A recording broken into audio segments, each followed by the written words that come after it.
Hello, everyone. It's Friday, it's midday, which means it's time for Wow Ergonomics. It was a very musical kind of entry into this little foray this week. It's because I'm feeling that way. I'm going on holiday tomorrow. What are you doing, Judy?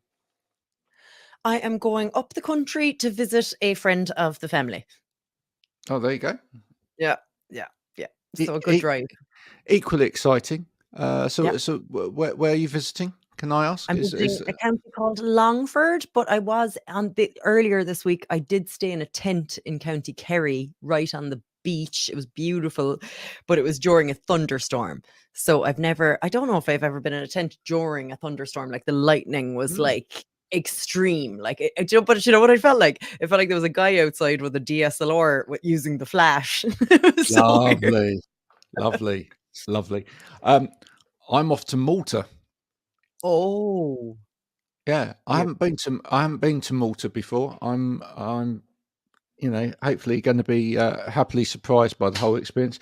I'm actually taking some filming kit and my laptop and everything else. I'm going to be doing some live stuff from Malta while I'm out there Brilliant. as well. So Amazing.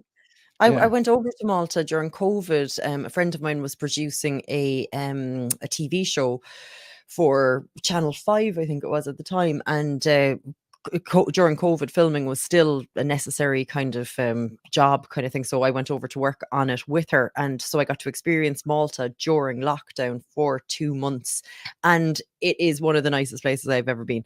I was so surprised. It's so different than how I imagined. Like I kind of thought it was like the Canaries or, kind of those islands kind of thing, but it's totally different. It's like Game of Thronesy, like it was really cool. You're gonna oh, love it. Yeah, lovely. Yeah. yeah. So I'm going to make some little shorts and stuff while I'm out there as well. I might call them sort of like Malta teasers. Um, Nice. You see what I've done? Yeah, I love it. Yeah, Oh, there we I go. live for dad jokes. Yeah. Yeah, every day of the week. There you go. Um, the astute amongst you will have realised that Judy is not Stephen Howe, who's normally sitting beside me on a Friday morning. He is away doing his thing at the moment. So Judy has very kindly joined me as a guest on Wow. I can't remember. You've been on here before. I think you've been on No, this one before. No, I was on the finance podcast that we did, we I think it was like a certainly year did. ago. Yeah. Yeah, we did a finance podcast together. Okay, so you've never been on Wow. That's brilliant. No. Okay, that means I get to talk to you today about two things, right? The first is everything on this show is mainly about sort of well-being and looking after yourself, and that's hard when you Mhm. do a lot of social media stuff and a lot of work at the desk, etc. I know you get out and you do filming and stuff as well, but a lot of it is sat there, etc. So we'll talk about that in a minute. The other thing I want you to talk about, and we have talked about this with some people from the media before, is how do we make things like sitting properly and whatever sexy, so that actually people might actually take some notice of it. So I want to pick your brains on both of those. We'll start with, though, the first one of those, which is how do you look after yourself while you're doing this kind of work? Do you know, like I used to edit full time. So I started out in the Oh, television world as a full-time editor and I hated it. Like okay, so I do work in a room with no natural light. Like I've everything so I can control the light. So it doesn't matter what time of day I join a podcast, everything looks the same because it's all controlled. So I don't get in any natural light. So I was listening to another podcast you made with Stephen Edwards about the importance of natural lighting. And I was like, oh God, I'm doing all of this wrong. But I have moved away from like I'm not in the office as much as I used to be. I am out like trying to do in-person meetings with people, trying to plan out the content, then the filming, and then I pass on the edits to a assistant editor, and then I just finish them off. So I find I don't want my whole life to be sat sedentary at a desk. So I need to make changes to actually make that happen. But that's not possible for everyone because every job now is in the screen, isn't it? It's like there's so few jobs that are out and about that I've just forced kind of people who work with me to just accept that, okay, there's a lot of movement, and I could do it from anywhere as well. So, my desk time is reduced. And when I am at the desk, I do get headaches. And, I've had an MRI scan to try and like get rid of the headaches. Ooh. I find that they're so much less than they used to be, like migraines now, like ones that, you go like you can't see anything and you have to take to bed until the following day kind of thing. I haven't had one of them in a long time. But what I have realized about myself is that when I am editing or when I'm sitting at the computer, a lot of times I forget to breathe. I'm just holding my breath, and I'm just like, so I have this like HRV breathing exercise from just a YouTube channel, and it's just like Wow. bong for breathe in, bing for breathe out. So it doesn't interrupt, because I have to be listening to edits when I'm editing. So it can't be anything like talking, or even music can be distracting, but that's just there in the background. And then I'm like, okay. And even if it just reminds me every 5 minutes, I'm like, okay, at least I had a few breaths today, as opposed to just like clenching on. Like, Do you know what? It's funny. Yeah, I'm just going to pick up on one point you made there, which is that, silence is kind of golden when you're editing, because it is. yeah, Because you need to almost hear a pin drop. It's that kind of, you need to kind of zone in on that kind of accuracy, because quite often people talk far too fast, right? And you'll know that from editing people. A lot of people, if they've learnt to present, leave spaces like I am doing now, and then it makes it a lot easier to edit it, because you've got those little gaps.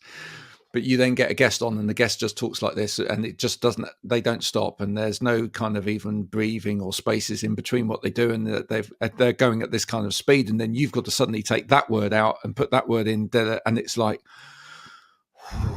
so even if you slow that down so you can get to the right place, and you make it a lot larger on your screen, etc., and you're cutting right, you really have to listen for the nuances, and you don't want it to sound clipped either. You don't want it yeah, to sound, you've got to try and get it to sound natural. So you end up putting back in spaces yeah. so that it actually sounds good.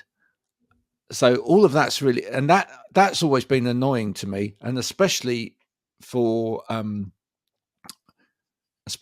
music podcast, because I love listening to music, right? And actually, as part of the research for a music podcast, you need to actually listen to music. You can't just Mhm. turn up and interview someone without having listened.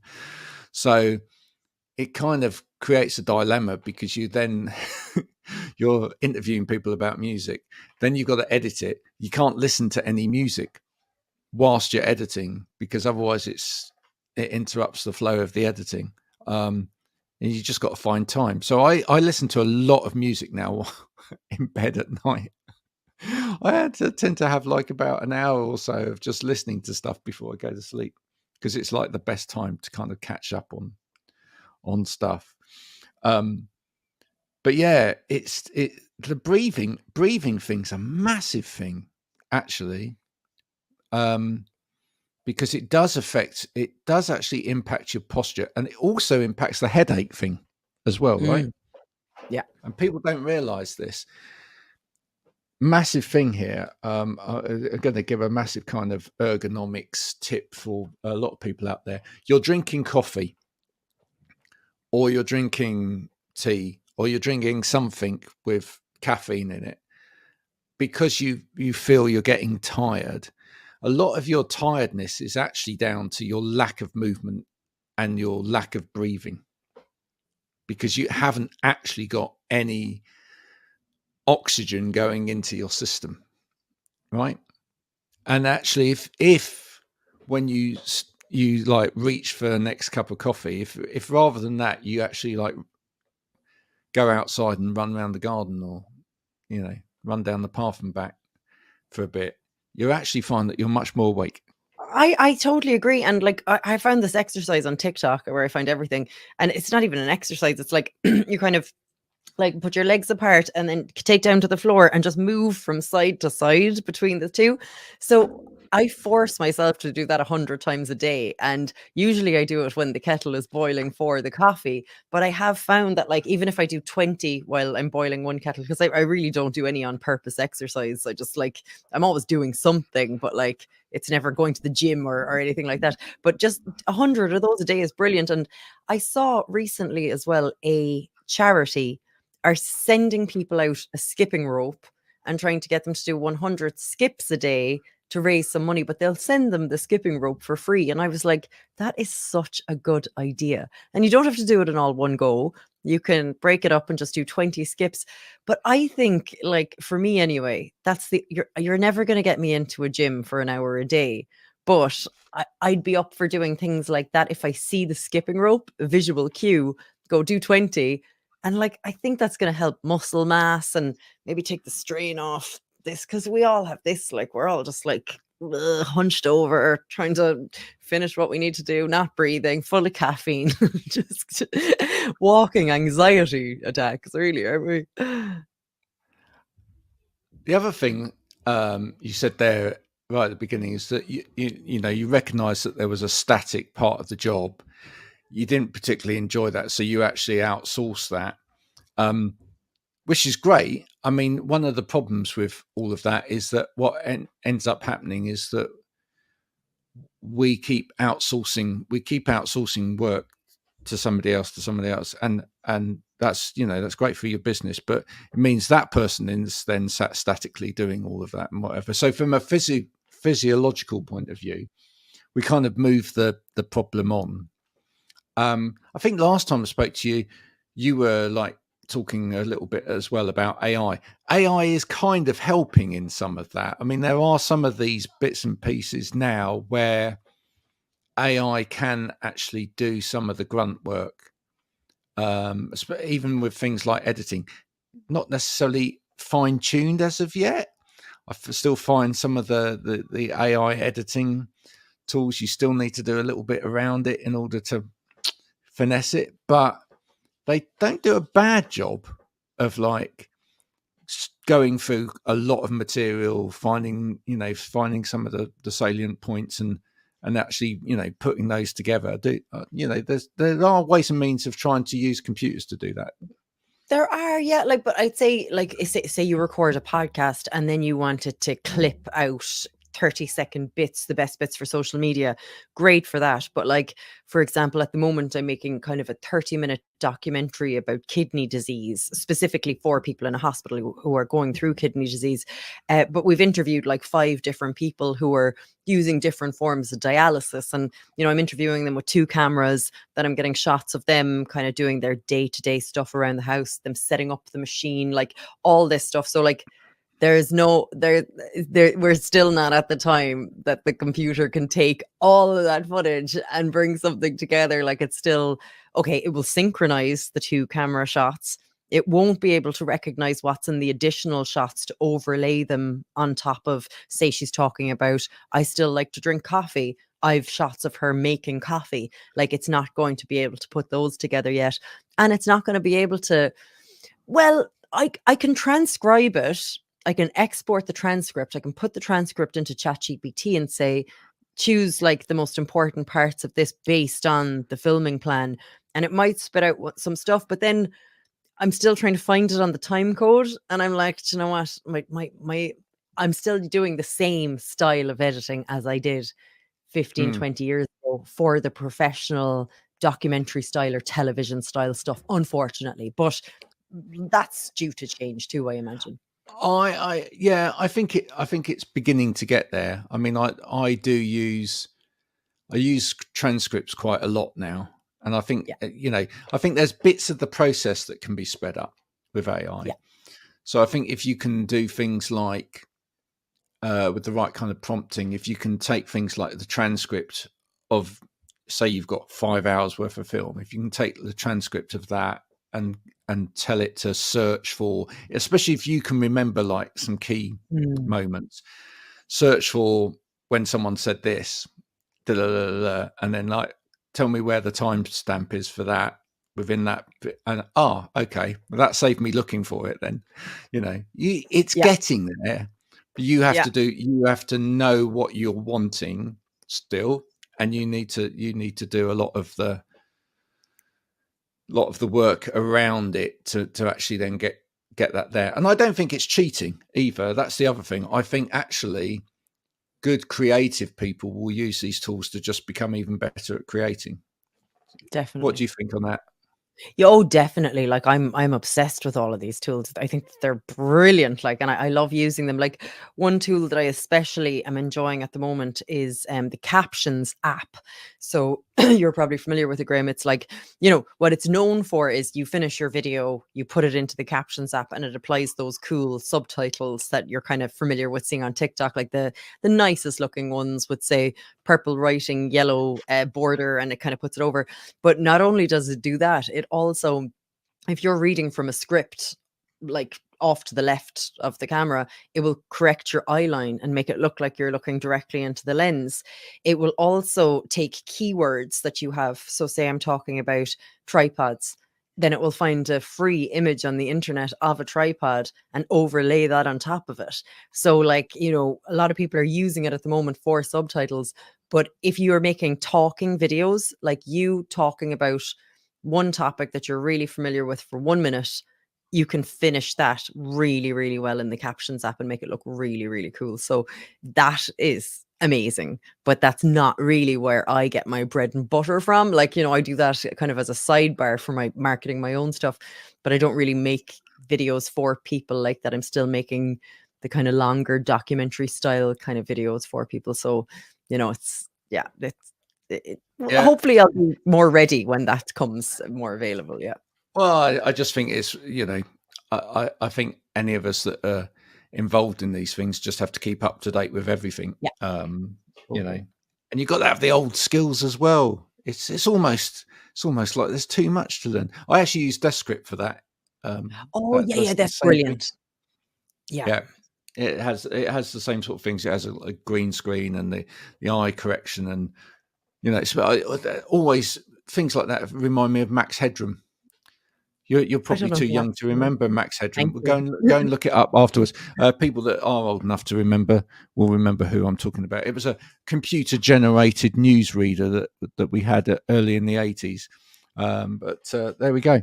And Wow. now people can make whole training videos with animated speakers and whatever. Not sure I love that yet, but That's it. Like, and like, I suppose with ergonomics, there's a lot of training involved in that as well. Like, it's very hard to get people to watch training videos. And, the only ones who I've seen do it really well, or there's a few people now, but like Microsoft have this like a sitcom called Trust Code that's for internal comms only. And they make it like a really interesting drama where the employees can't wait to watch it, but it's all about something going wrong in the company and it could be prevented, but in a really dramatic way. Like, that's the way to train people, not like, hello, I'm Judy, and I'm here to tell you how to, do whatever. Like, it's just wash over your head. We're exposed to too much entertainment now that you can't give employees just SOPs on a video. no, absolutely. So I was going to say to you, I mean, you must have come across as you've scanned the interweb out there, you must have come across a number of sort of like videos and sort of social media around things like ergonomics. As somebody that sits on the other side of the camera, so to speak, have you got any kind of thoughts on it? What's you seen that's good, or what have you seen that you just think, oh my goodness, actually this is a bit old fashioned? And feel free to really go for it as well, because quite frankly, I think a lot of it is as well. I think too much of it's functional Yeah. and doesn't really kind of speak to people. I suppose, do you know what I think it's not doing enough is selling you the benefits. It's like with every video on the internet there's a good hook, and it's like, like, remember our parents used to tell us our eyes would fall out if we sat too close to the television. Like, that was a good threat to really make you listen up. Like, I feel like a lot of these training videos, especially around ergonomics, are like, there's just like usually a woman and she's looks like a fake robot, and she comes into the seat and sits down like nobody would ever sit down, and she just like smiles awkwardly at the camera, and you're like, is this a horror film? I don't know what's going on here. Like none of that is real. Like, I think for making it more real, like, this is Amanda. She's got 2 kids and she's exhausted. The last thing she's going to think about is sitting straight up at her desk. So what she does to remind herself, like I don't know. I think, That's great. yeah, the video world is changing and you can't get away with that stuff anymore. You used to be able to, but no, it has to be very relatable. I was actually talking about that with a colleague earlier today in terms of some ergonomic content that we're going to start producing for someone. And as I said, we looked at what they were doing at the moment, and there was just no story. That's the problem. There's no story, and by story we don't necessarily mean you've got to tell an authentic story every time. Mm-hmm. But if you're going to pull somebody in to like think about why they might use something, you've got to build up the story a little bit, and you immediately did it there, which is that that you gave this person a name. It's not just a woman; she's got a name. We know immediately now she's got kids. We're beginning to associate or feel something about her. We want to know a little bit more about her, right? Because you're throwing some tidbits out there, and I think that's fundamental. Because that's what we all want to latch onto. How much do you think? I'm going to throw that a little bit sideways this morning now as well, because I put a post out this morning about, I've heard so much in the last week or so, people on LinkedIn in particular, and this has a fairly big audience on LinkedIn, moaning about, the algorithm, where, no one's getting any traction for their business posts, and then somebody turns up, does a lovely selfie, writes 2 lines, they get like millions of hits, etc. And I said, yeah, you're missing a key element of what's really important in terms of getting stuff noticed out there, which is time. And actually, I think half the problem is that people don't commit enough time to what they're doing online. Where would you stand on that? Like, I'm not even spending enough time doing what I like, like marketing myself in business. But like, I had to take a big step into that, back from that, right? Because I was like, what is the purpose? Like, okay, I'd like to get more business. I'm getting enough business. It's from businesses that I get my business. So actually, LinkedIn is a better place for me. Do I have enough to say about this that makes it actually engaging content? Once a day? No. Once a week? Possibly. Once a month, I can probably put something substantial on there. So like, I think people see people who are posting daily and they're like, I have to do that. And I just think it all comes back to, why am I doing it? Who is it for? Where is it going? What is my key message? And how much time do I have to actually, and how will I measure success? Like I think we get so competitive and confused that we're all trying to reach the same goal. But like, so many people are uploading stuff every day and it's just nonsense. Like, and I'm like, I actually think that it's doing more damage than good. So I think the strategy part has to be very good. And then you don't feel bad all the time that you're not keeping up. You just feel like, I did a monthly post that added value, that spoke to the audience that I want to speak to. And all I need is one new client a month to, I don't need a new client every day. So, it's just, don't be competing with someone who's got a completely different makeup than you do. Now I'm going to kind of contradict you slightly there, because I probably post on LinkedIn about 6 times a day. Wow.